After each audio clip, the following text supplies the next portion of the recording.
I'm Veronica, and I'm here to talk to you about another couple of ways to join skeins of yarn.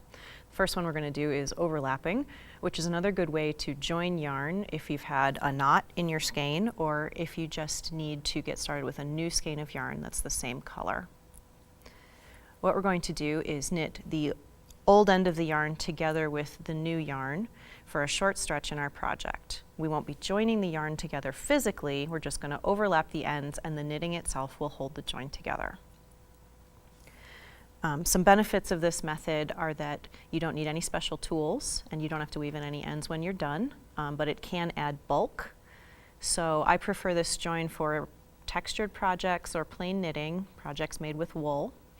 I wouldn't recommend it for very bulky or slippery yarns. Both strands will be kind of visible a little bit, so it's not great for stripes or color changes, and I do like to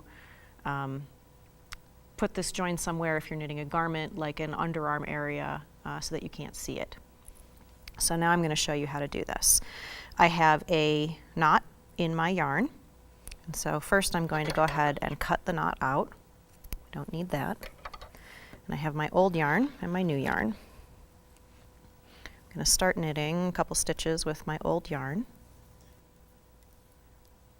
And now I'm going to add my new yarn.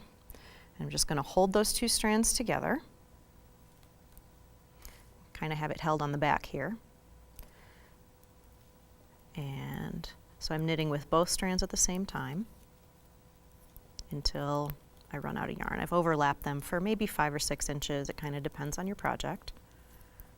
So now we can see the back of the work. We're ready to work the wrong side row, and you can see the tails on the back of the work. And so we can work the wrong side row, which will help hold those tails together. When you reach the stitches that were held double, they are double on your needle, so you will need to knit those two stitches together as if they were one, or purl in this case.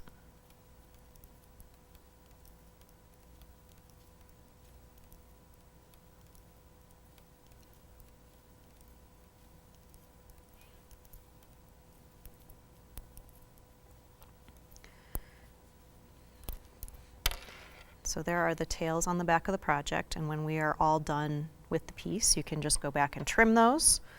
Not too visible on the front, although it does add a little bulk. I do have a sweater where I have used this technique, and I've made sure to place my join approximately at the side seam, and you can see a little bit, there's my little tail that I cut off, a little bit of doubled knitting right here, and it's not too visible on the right side.